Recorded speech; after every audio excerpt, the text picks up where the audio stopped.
朋友们，我问你一个问题：一个人拿到了人生最好的牌，满级账号，对手全灭，资源满格，然后他怎么做的？他躺平了，不只是躺平，他还拉着整个国家一起烂。更恐怖的是，这不是一个人的故事，这是一个反复在历史里上演的诅咒。今天我们用40分钟把《资治通鉴》这本书里1300年的血泪全部捋一遍。听完你会发现，历史从来不是教科书里那些无聊的年份和名字，它是一面照妖镜，照出的是人性最深处那个又贪婪又脆弱的自己。我们开始。公元280年，晋武帝司马炎灭掉东吴，站上了人生巅峰。你想象一下，那是什么局面？爷爷司马懿熬死了诸葛亮，伯父司马师废了皇帝，父亲司马昭杀了皇帝，这颗熟透了的桃子，最后落到了司马炎手里。如果把中国历史比作一场游戏，司马炎拿到的绝对是神级账号。对手这边魏蜀吴三国的英雄全死光了，没人能打。资源这边天下统一，国库充盈。政治这边全天下的豪门大族都跟他穿一条裤子。按理说这应该是下一个大汉盛世的开场白，但司马炎做了一个让人目瞪口呆的决定：躺平。而且他不只是自己躺平，他还带头搞起了一场人类历史上罕见的炫富大赛。《资治通鉴》里有个非常有名的段子，叫羊车忘性。司马炎后宫有多少女人？1万多个，多到他自己都不知道今晚该睡哪儿。于是他发明了一个办法，坐上羊拉的小车，羊停在哪个妃子门口，就在哪儿过夜。后宫的妃子们不再研究怎么打扮自己，改研究怎么种竹子撒盐水，因为羊喜欢吃竹叶，喜欢舔盐。这还没完，上梁不正下梁歪，老板带头躺平，底下的高管们那些顶级门阀世家玩得更花。这里必须请出2位大晋合伙人，一个是皇亲国戚王恺，一个是当时的首富石崇。王恺为了炫耀，下令家里洗锅都用糖水。石崇一听，哼，我家烧饭从来不用木柴，用蜡烛。王恺拿出皇帝送的一株2尺高的红珊瑚树，得意洋洋请大家参观。石崇看了一眼，拿起铁如意，啪的一声砸得粉碎。王恺惊呆了，你赔我？石崇笑了笑，让人回家搬来一堆珊瑚树，3尺的、4尺的都有，随便挑。朋友们，读到这里，你什么感觉？是不是觉得很爽？有点像现在的爽文。但司马光在写这一段的时候，心在滴血。他看到的不是有钱任性，而是统治阶级的癌变。这群掌握国家命运的人，价值观已经彻底扭曲了。他们不以报效国家为荣，而以不负责任为荣；不以勤俭为德，而以挥霍无度为时尚。这就像一辆满载乘客的大巴，司机和售票员不仅在喝大酒，还在比赛谁敢闭着眼睛开车。这不仅仅是浪费钱的问题，这是一种精神上的腐烂。如果说奢靡只是让大巴偏了方向，那接下来的操作就是司马炎亲手拆掉了刹车片。他总觉得曹魏之所以灭亡，是因为皇室太弱，没有自家人帮忙。于是他一口气封了27个司马家的王爷，让他们带着兵去各地镇守。不仅如此，他还选了一个历史上出了名的接班人司马衷。这个名字你可能不熟，但他那句千古名言你一定听过。有一年闹饥荒，百姓饿死无数，大臣汇报给司马衷。这位皇帝皱着眉头，一脸天真地问，他们没饭吃，为什么不喝肉粥呢？很多人笑他傻，但我告诉你，这一点都不好笑，这很恐怖。这说明统治阶级已经和底层社会彻底物理隔绝了。在他们的世界里，肉粥是最低级的食物，连肉粥都喝不上是不可想象的事。一个智力有缺陷的皇帝坐在权力的火山口上，周围围着一群手握重兵、野心勃勃的叔叔伯伯，外围还有一群虎视眈眈的游牧民族。这哪里是国家？这简直是一个摆满了炸药桶的仓库。而司马衷手里拿着那根唯一的火柴，点燃这根火柴的是司马衷的老婆，历史上著名的丑后贾南风。在中国历史上，女性掌权者很多，吕后狠，武则天强，但贾南风是纯粹的恶。她因为嫉妒，亲手杀死了太子，理由只是那不是她亲生的。这一刀捅穿了西晋最后的遮羞布。原本那些想造反又不敢造反的王爷们，赵王伦、齐王等等，一看机会来了，皇后杀太子，天大的理由，于是八王之乱爆发了。这不仅仅是宫廷政变，这是一场自杀式内战。今天你杀进洛阳，明天我杀进长安。为了赢，这些王爷们开始干一件最愚蠢的事，招募胡人雇佣兵。不管你是匈奴人、鲜卑人还是羯人，只要帮我砍死我不喜欢的那个叔叔，我就给钱、给地、给官做。这就像家里两兄弟打架，大哥把门打开，请来一群强盗帮忙，强盗进来了，忙帮了，人也杀了。然后强盗说，这房子不错，我不想走了。当一个精英阶层把底层的野心当成自己的武器，他们就已经签下了毁灭的契约。故事的最后是一场令人窒息的悲剧。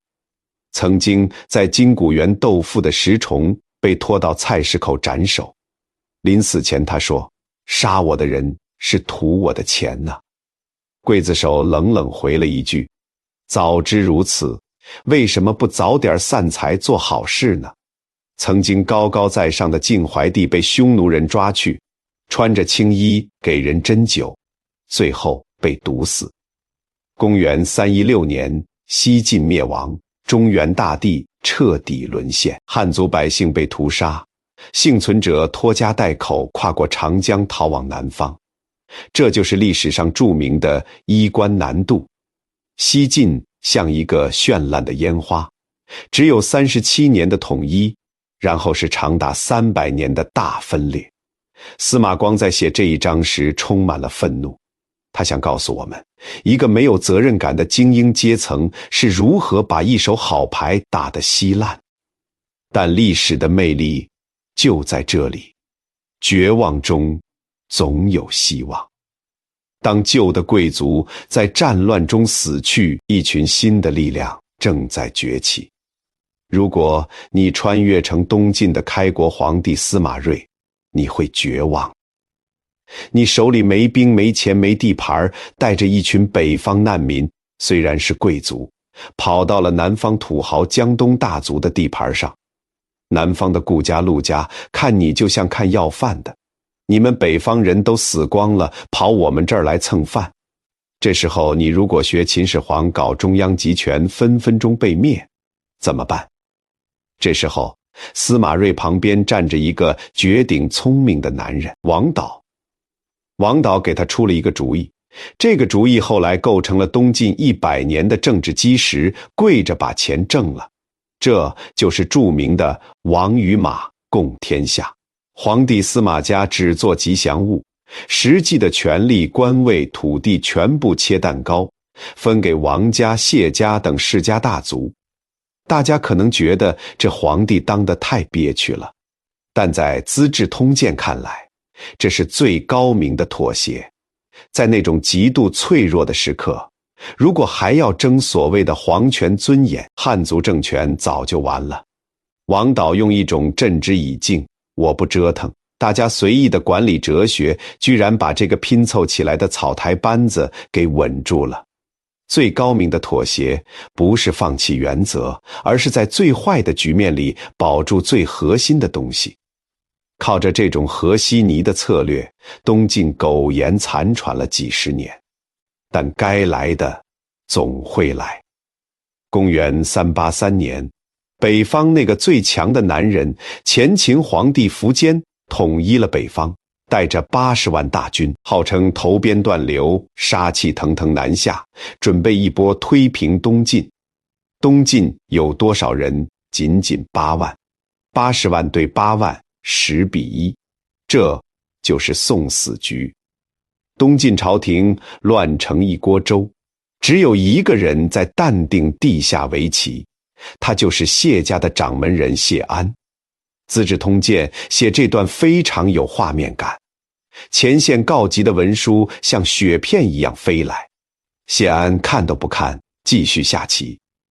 客人急得想跳墙，谢安淡淡说了一句：“小儿辈，大破贼，孩子们把强盗打跑了，你以为他在装？他在打一场心理战。”谢安知道，这时候如果连他也慌了，这8万人瞬间就会崩溃。他必须演出一种我已经赢了的气场，这就是著名的淝水之战。战斗过程我不细说，但有一个细节必须讲，因为它体现了文化的力量。两军对垒在淝水两岸，东晋将领谢玄对苻坚喊话：“你们退后一点，腾出地方来，我们渡河跟你们决一死战。按理说谁退谁是傻子，半渡而击多好。”但苻坚太自信了，他想，我就退一点，等你们过一半再杀。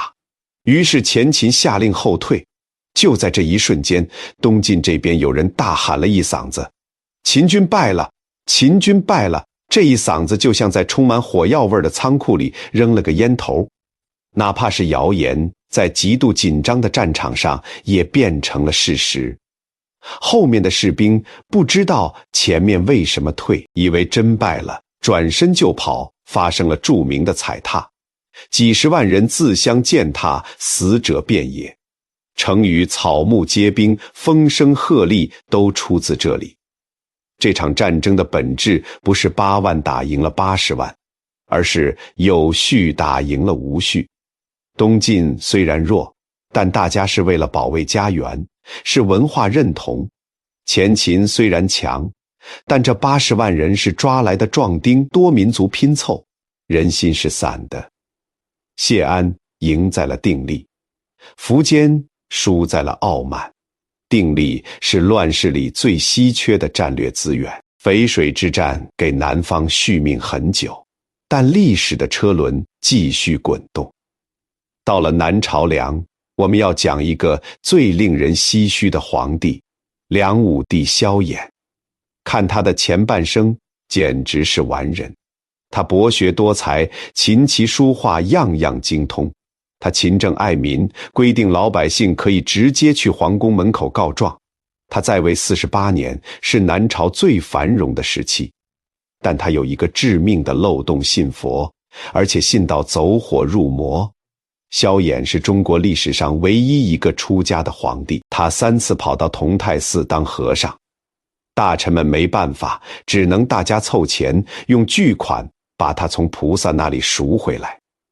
皇帝不治理国家，天天讲经说法。他下令全国不能杀生，祭祀祖先不能用牛羊，只能用蔬菜面捏的。他还特别仁慈，看见死刑犯就哭，舍不得杀。资治通鉴在这里提出了一个尖锐的问题：仁慈是美德，但作为统治者，无原则的仁慈就是犯罪。因为他的仁慈，他接纳了一个来自北方的叛将侯景。所有人都告诉他，侯景是个狼崽子，反骨仔不能留。梁武帝说：“没事儿，我要用佛法感化他。”结果侯景之乱爆发，侯景带着几千人就把皇宫包围了。曾经繁华的健康城变成了人间地狱。最讽刺的一幕来了，86岁的梁武帝被侯景关在台城。饿得头晕眼花，想要喝一口蜂蜜水，看守冷冷地说：没有。这位统治了南方半个世纪的菩萨皇帝，最后活活饿死。在他死后，南朝彻底衰落。那个曾经衣冠南渡，保留了中华文明火种的南方，在无休止的内斗和虚伪的仁义中，耗尽了最后一点元气。善良没有边界，就会变成别人手里的刀。我们回顾一下，西晋的奢靡，让我们看到了富而无礼的可怕；东晋的偏安，让我们看到了弱而有术的生存智慧；南朝的梁武帝，让我们看到了仁而无断的悲剧。南方政权虽然精致、文化高、有钱，但始终缺乏一种东西——硬核的组织力。他们太聪明了，太会算计了，太讲究门第了。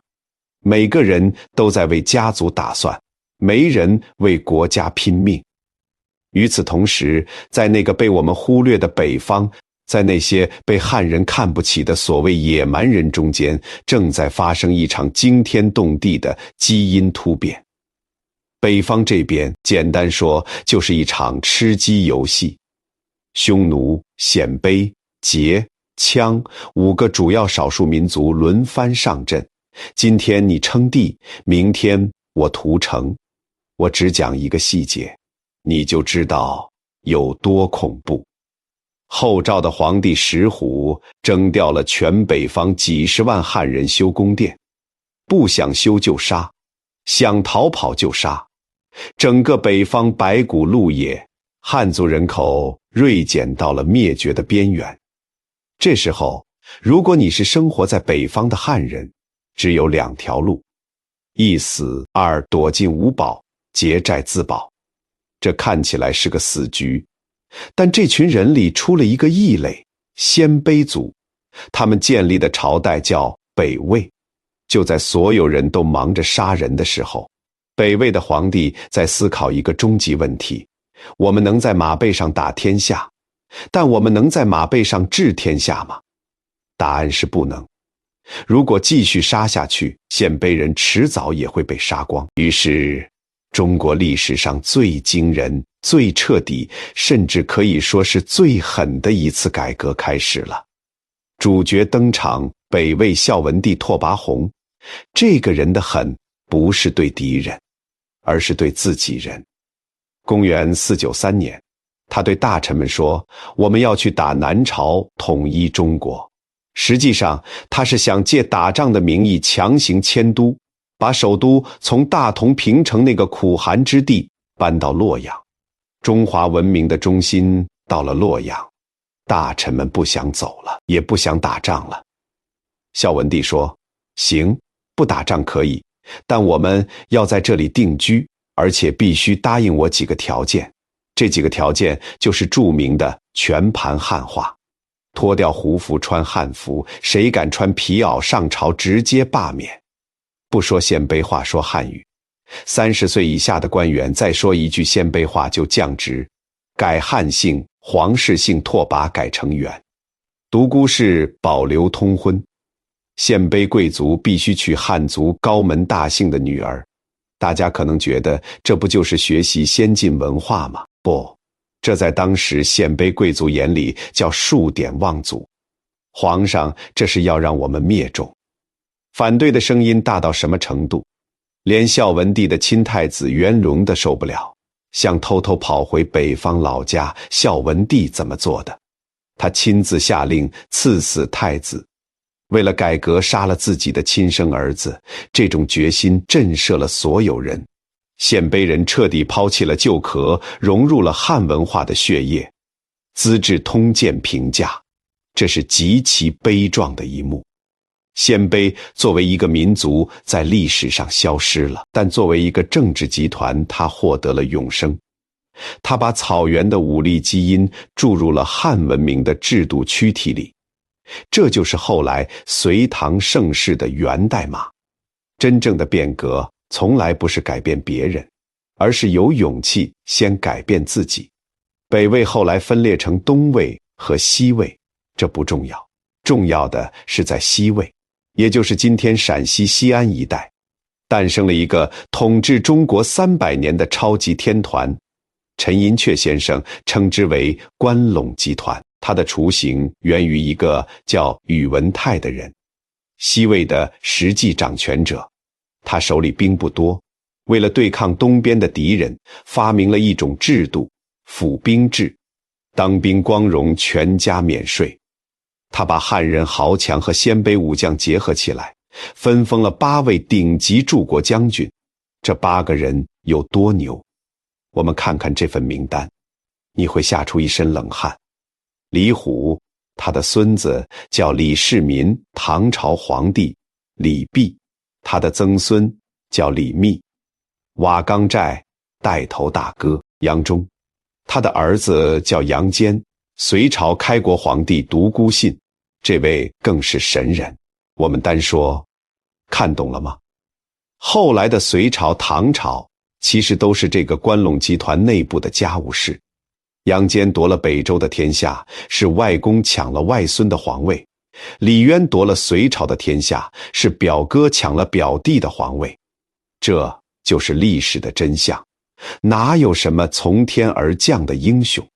隋唐的辉煌早在宇文泰建立这个军政合一的精英集团时就已经注定了。独孤信8柱国之一，号称当时天下第一帅哥，侧貌风流。他之所以被载入史册，是因为他特别会生女儿。他有3个女儿，分别嫁给了3个朝代的皇帝。大女儿嫁给了北周明帝，成为北周皇后；妻女儿嫁给了杨坚，也就是著名的独孤伽罗皇后；4女儿嫁给了李妃，生了个儿子叫李渊。大唐开国皇帝，如果你是独孤信，你过年发红包时什么心情？大女婿是皇帝，二女婿是皇帝，外孙子是皇帝。这不仅仅是巧合，这说明当时胡汉融合已经到了什么程度。无论是杨家弘农杨氏，还是李家陇西李氏，都必须通过和鲜卑贵族联姻来巩固政治地位。这种混血的基因造就了后来的唐朝皇室，既有汉文化的深沉与谋略，又有草原民族的开放与彪悍，所以李世民才敢杀兄逼父，草原习气；武则天才能当女皇，鲜卑女性地位高。经过200多年的大乱斗，北方完成了一次系统升级。软件是汉文明的制度，儒家加官僚体系；硬件是游牧民族的武力，府兵制加关陇集团。这台超级机器已经组装完毕，它的名字叫隋，驾驶员叫杨坚。他即将发动引擎南下，灭掉那个还在唱后庭花的陈朝，结束长达400年的分裂。公元589年，中国历史的一个高光时刻，隋朝军队渡过长江，灭掉了南朝最后一个政权陈。那个写玉树后庭花的陈后主带着2个宠妃躲在井里，被隋军像拎小鸡一样拎了出来。分裂了近300年的中国终于统一了。大家都以为新皇帝杨坚，隋文帝肯定是个霸气侧漏的人，完全不是。在《资治通鉴》里，杨坚的人设非常奇葩。第一，怕老婆，他是历史上出了名的妻管严。他的皇后独孤伽罗就是独孤信的女儿，不许他有别的女人。有一次，杨坚偷偷宠幸了一个宫女，独孤皇后趁他上朝，直接把那宫女杀了。杨坚气得离家出走，跑到山里哭：我当皇帝当的一点尊严都没有。第二，抠门，他对自己抠，对大臣抠。他发明的韩家仓粮食存了50年都不坏，但他舍不得给老百姓吃，甚至舍不得给守边疆的战士吃。但他是个顶级管理者，用这种近乎变态的抠门和严谨，迅速恢复了国力。隋朝人口激增，仓库里的钱多到穿钱的绳子都烂了。这时候，一个巨大的隐患出现了。谁来接班？杨坚的大儿子杨勇喜欢奢侈，喜欢女人，像个正常人。杨坚不喜欢，觉得他不像自己。而二儿子杨广看准了老爹的心理，开始了一场奥斯卡级别的表演。杨广在当太子之前，是全天下公认的完美偶像。他知道老爹抠门，就故意把琴弦弄断，把衣服弄旧穿给老爹看，表示自己不爱享乐。他知道老妈善妒，就在府里只留几个又老又丑的佣人，只跟正妻萧妃生孩子。他见到大臣的车都要停下来行礼，礼贤下士。杨坚和独孤皇后感动坏了，这孩子太像咱们了，这才是大隋的希望啊！于是废了老大杨勇，立杨广为太子。《资治通鉴》在这里给出了那句著名的评价：大奸似忠，大伪似真。杨广不是坏，他是深。这种深不见底的城府让他骗过了所有人，包括他精明的父母。城府是双刃剑，它让你赢得眼前，却往往让你输掉最后。等到杨坚病重，发现杨广调戏自己宠妃的真相时，已经晚了。史书里有一个恐怖的传闻，杨坚死的时候，杨广就在隔壁，没人知道杨坚是被气死的还是其他原因。不管怎样，公元64年，杨广登基，面具终于可以摘下来了。杨广一上台，立刻从省钱模式切换到了烧钱模式。他干了3件惊天动地的大事：修东都洛阳，每月役使200万人；修长城，累死的人不计其数；开凿大运河，沟通南北，全长2700公里。很多人骂他修运河是为了去扬州看美女，这是地摊文学的误读。在《资治通鉴》的视角里，杨广修运河的逻辑非常硬核。经济逻辑，北方被打烂了，但南方江南很有钱，他必须把南方的粮食运到北方来，喂养军队和京城。政治逻辑，关陇贵族势力太大，他要控制南方，必须有一条水上高速公路。这件事功在千秋。直到今天，我们还在用大运河，但问题是，罪在当代。杨广的问题不在于做什么，而在于太急了。他把爷爷辈、父辈、儿孙辈要干的100年工程压缩在10年里干完了，甚至那项伟大的发明科举制也是在这个背景下诞生的。为什么要科举？不是为了公平，是为了抢权。杨广受够了那些关陇贵族，要通过考试提拔寒门子弟，把权力收回到皇帝手里。如果杨广能多活20年，并且慢一点，他可能会是千古一帝，但他停不下来。压垮大隋的最后一根稻草叫高句丽。朝鲜半岛政权，杨广为什么死磕高句丽？因为他不允许在他的天朝体系里有一个不听话的小弟，而且攻打高句丽可以消耗国内那些不听话的贵族兵力。于是他发动了3次远征。第一次113万士兵，后勤民夫200万，哪怕在今天也是人类历史上罕见的超级兵团。结果惨败，不是打不过，而是杨广微操太多。坐在后方遥控指挥前线将领，连进攻都要写奏章请示，等回复来了，战机早没了。他不服，接着打第2次、第3次，国内终于炸锅了，老百姓不种地了，男人都被抓去当兵当民夫，死在辽东的黑土地上。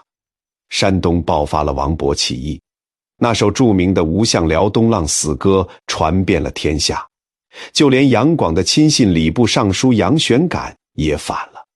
大隋的崩塌不是像西晋那样慢慢烂掉的，而是像一颗心脏狂跳的巨人，突然血管爆裂，快，有时候是最慢的死法。故事的结局有一种荒诞的美学。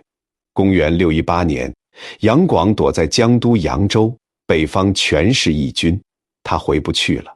他每天对着镜子照，摸着自己的脖子，跟萧皇后说：“好头颅，不知道谁来砍他。”他猜到了开头，没猜到结局。杀他的不是农民起义军，也不是李渊，而是他最信任的禁卫军。带头造反的是他宠臣宇文述的儿子宇文化。即当叛军冲进宫殿，杨广维持了最后的尊严。他说：“我是天子，怎么能用刀杀？给我一杯毒酒。”叛军说没有。最后杨广解下自己的腰带，让叛军把自己勒死了。这一年他50岁，大隋20而亡，享国37年。隋朝是一个悲剧的早产儿，就像一个极其勤奋的包工头，哪怕累死了，也把地基打好了，墙砌好了，运河挖通了，制度建好了，然后他倒下了。这时候，一个叫李渊的人，杨广的表哥，带着儿子李世民走进了这个装修好的房子。他们只需要换个牌匾，把隋改成唐，然后稍微修修补补，休养生息，一个伟大的盛世就诞生了。历史最大的讽刺就在这里，唐太宗李世民的贞观之治，其实都是在吃杨广的遗产。唐朝的制度是隋朝定的，唐朝的粮食是隋朝存的，唐朝的运河是隋朝修的。但李世民比杨广聪明在哪里？李世民一辈子都被杨广的鬼魂缠绕，每天提醒自己千万不要像我表叔那样急。他小心翼翼地驾驶着大隋留下的这艘巨轮，开创了著名的贞观之治。在他的治理下，中国进入了长达100年的超级稳定期。但历史的诅咒并没有消失，他只是睡着了。当时间来到100年后，李世民的重孙子唐玄宗李隆基登场了。这时候大唐已经富得流油，没有人再记得杨广的教训，也没有人再记得创业的艰难。如果要在中国历史上选一个既生瑜何生亮的皇帝，那就是唐玄宗李隆基。他如果死在50岁，就是千古一帝，连李世民都要靠边站。他在位的前半段叫开元盛世，那时候的大唐有多富？杜甫写过：稻米流脂粟米白，公司仓埂俱丰实。老百姓家里不需要锁门，因为没人偷东西；去外地旅游不需要带干粮，因为到处有人请客。李隆基这人是文武全才的顶配，懂音乐。他是梨园祖师爷，能亲自作曲，指挥几万人的乐团。《霓裳羽衣曲》就是他的作品。懂政治，他重用姚崇、宋孔这些顶级宰相，把国家治理得井井有条。懂军事，他把大唐疆域推到了中亚万邦来朝。但就像所有恐怖片的开头一样，当一切看起来太完美的时候，鬼就要出来了。这个鬼不是别人，正是时间。李隆基活得太久了，在位44年，当一个英明的皇帝变成了一个倦怠的老人。他最怕的不再是饥荒战乱，而是无聊。盛世往往是裹着糖衣的毒药，它会让统治者忘记这个世界有多残酷。在那个著名的胖子安禄山出场之前，我们必须先讲一个极其关键但容易被忽略的制度问题。兵制，还记得第3章讲的府兵制吗？平时种地，战时打仗全家免税，曾是大唐无敌的根基。但到了李隆基这一代，这个制度崩了。为什么？因为人口太多，地不够分了。老百姓没有地就不愿意当府兵，没人当兵怎么办？李隆基想了个办法，花钱雇人，募兵制，这听起来没问题，但在《资治通鉴》看来，这是致命的漏洞。府兵听谁的？听国家的，因为地是国家给的。雇佣兵听谁的？听给钱的那个将军。节度使的，于是一种新的怪物诞生了。节度使拥有财政权、行政权、军权的土皇帝。此时的李隆基在干什么？他在沉迷于杨贵妃的温柔乡，他在看霓裳羽衣曲的彩排，他觉得外面的事交给那几个能干的节度使不就行了吗？如果说制度是干柴，那么点火的人就是宰相李林甫。在《资治通鉴》里，李林甫的绝招叫口蜜腹剑，嘴上对你甜如蜜，肚子里藏着杀你的刀。他为了保住自己的宰相位置，定下一个可怕的规矩，绝对不能让汉族将领当节度使。为什么？因为汉族将领如果立了军功，就会回朝廷当宰相，威胁他的地位。那用谁呢？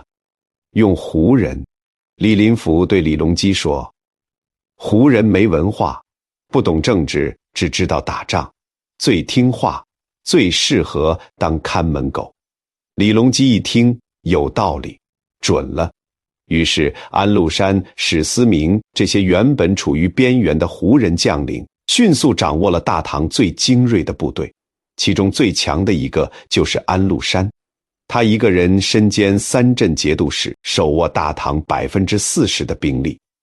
而李隆基还在皇宫里，把他当成一个会跳胡旋舞的可爱胖子，甚至让杨贵妃收他当干儿子。这哪里是干儿子？这是养在卧室里的一只老虎。公元755年冬天，安禄山在范阳起兵，借口是清君侧，杀杨国忠。很多人以为大唐军队会像以前一样分分钟灭了叛军，结果安禄山的大军一路南下，像切豆腐一样切开了大唐的防线。为什么？因为内地承平日久，几十年没打仗了。那些守城的士兵看到安禄山的军队，腿都吓软了。最讽刺的一幕发生了，李隆基听说安禄山反了，第一反应是不可能，他是我的乖儿子。等确认是真的，他慌了神，带着杨贵妃、杨国忠和皇子皇孙连夜逃出了长安。这一逃，标志着盛唐的终结。那个万国来朝的长安城被叛军洗劫一空。李白的诗、杜甫的酒、张旭的草书都在战火中化为灰烬。我们要讲的最后一个场景是马嵬坡。逃亡路上走到马嵬驿，护送皇帝的禁卫军不走了，大家又饿又累，看着前面还在吃香喝辣的宰相杨国忠，怒火中烧。士兵们哗变了，他们杀了杨国忠，把他的头挂在驿站门口。但这还不够，带头的将军陈玄礼对李隆基说，祸根还在。李隆基装傻，杨国忠不是死了吗？将军指了指皇帝背后的帐篷，那里躲着杨贵妃。士兵们的逻辑很简单，你是皇帝，我们不敢杀你，但你宠信奸臣，荒废朝政，必须有人买单，这个单只能由你最爱的女人来付。这是《资治通鉴》里最残忍的一笔。72岁的李隆基，这个曾经不可一世的帝王，在这一刻只是一个为了活命而抛弃妻子的懦夫。他掩面而泣，挥了挥手。杨贵妃被高力士勒死在佛堂前的梨树下，38岁。士兵们看到贵妃的尸体，终于满意，高呼万岁，继续护送皇帝上路。当权力失控时，没有任何温情可言，哪怕是在天愿做比翼鸟的爱情，在兵变的刀尖面前，也只是一个用来平息愤怒的祭品。安史之乱最后被平定了，靠的是借回纥兵和郭子仪苦战，但大唐的脊梁骨已经被打断了。从此以后，大唐变成了一个植物人。帝国中央政府没有兵，只能靠各个节度使给面子。宦官开始掌权，因为皇帝不再信任武将和文官，老百姓流离失所，杜甫写下了字字泣血的三吏三别。接下来的150年，大唐就在这种半死不活的状态中苟延残喘，直到有一天，一个叫朱温的流氓彻底拔掉了他的氧气管。在《资治通鉴》里，朱温是恶的集大成者。他不是曹操那种奸雄，他是纯粹的流氓。他原本是黄巢起义军的小弟，后来投降唐朝，反过来杀以前的兄弟。他杀人如麻，把活人当军粮。他荒淫无度，连儿媳妇都不放过。但他有一个特质，狠。在那个谁拳头大谁有理的时代，流氓往往活得最好。公元94年，朱温觉得唐昭宗不听话，派人把皇帝杀了。杀了皇帝还不够，他觉得朝廷里那些自命清高的贵族太烦人。于是人类文明史上最黑暗的一幕——白马驿之祸发生了。朱温的谋士李振是个考不上科举的落地秀才，对名门望族恨之入骨。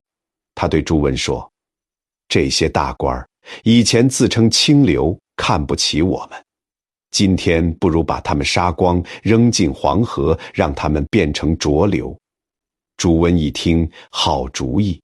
于是在华州白马驿，30多位大唐最顶级的宰相高官，裴叔、独孤损、崔远被集体处决，尸体扔进了滚滚黄河。这标志着什么？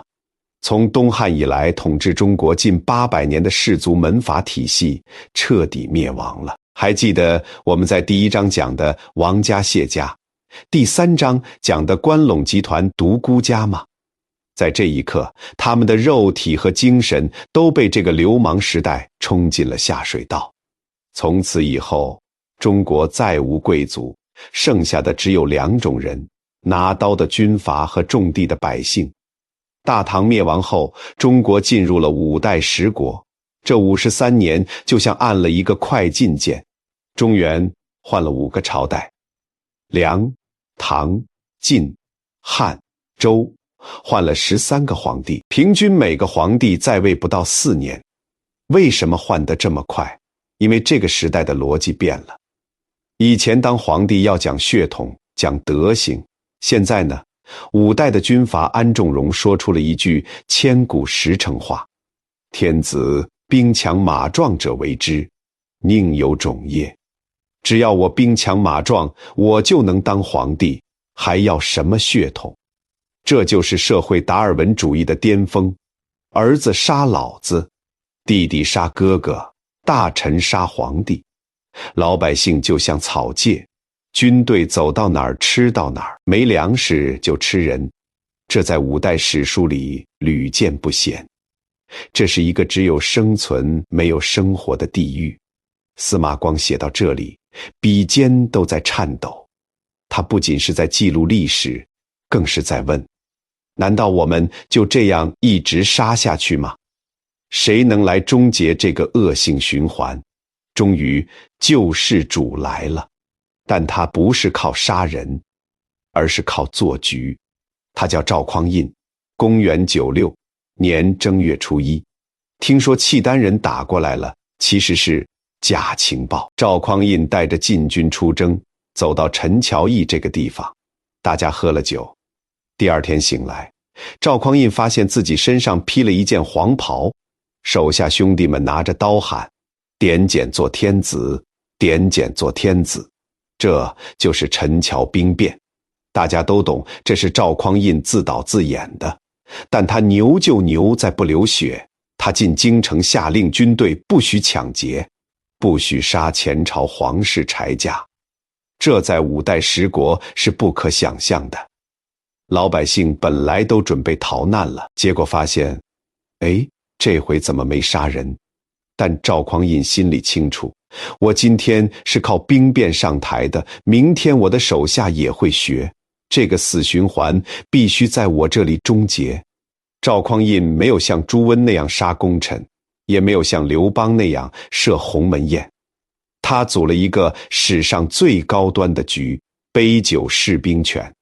建隆2年的一个晚宴，赵匡胤请石守信等几个拜把子兄弟喝酒，喝到一半，赵匡胤开始叹气，做皇帝太难了，睡不着觉，还天天怕被人杀。兄弟们吓坏了，大哥，谁敢杀你？赵匡胤说，你们虽然不想，但你们的手下要是贪图富贵，把黄袍披在你们身上，你们想不干也不行啊。兄弟们一听，跪在地上磕头，陛下，救命！赵匡胤给出了他的解决方案，人生苦短，不如多积点钱，买房买地留给子孙，天天喝酒看美女不好吗？咱们君臣之间没有猜疑，这才是双赢。第二天，所有大将集体交出兵权，告老还乡。赵匡胤兑现承诺，给了他们巨额财富和最好的待遇，甚至和他们结为亲家。这不仅仅是一次权力的交接，这是一次伟大的制度转型。赵匡胤用钱买断了武将的政治野心，从此宋朝确立了重文轻武的国策。中国历史从武人政治转向了文人政治。虽然这导致了后来宋朝军事上的软弱，总是挨打，但它彻底终结了那种每隔几年就换个皇帝，杀得血流成河的内乱模式。老百姓终于可以安安心心地种地、做生意了。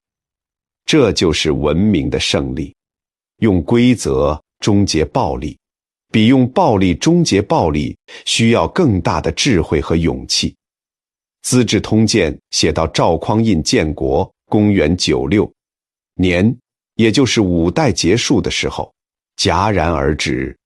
为什么不写宋朝？因为司马光是宋朝人，当朝的事不能写，也不敢写。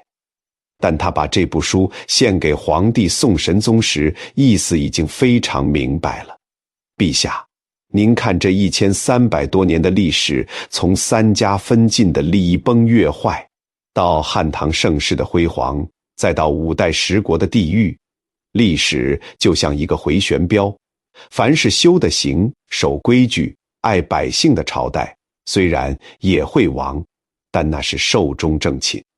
凡是玩权术、坏规矩、暴虐无道的朝代，如秦、隋、5代，死的都很快，而且死得很惨。司马光最后送给我们每一个读者的，其实只有8个字：善可为法，恶可为戒。我们读《资治通鉴》，不是为了学那些阴谋诡计，而是为了在看透了人性的黑暗之后，依然选择相信规则，相信文明，相信善良的力量。朋友们，我们的《资治通鉴》到这里就全部结束了。这40分钟的旅程，我们跨越了1300年。如果您听完觉得意犹未尽，甚至觉得有点背脊发凉，那就对了。因为这才是真实的历史，它不负责让你爽，它只负责让你醒。如果你喜欢这个系列，请点赞收藏。历史的长河滚滚向前，我们下本书再见。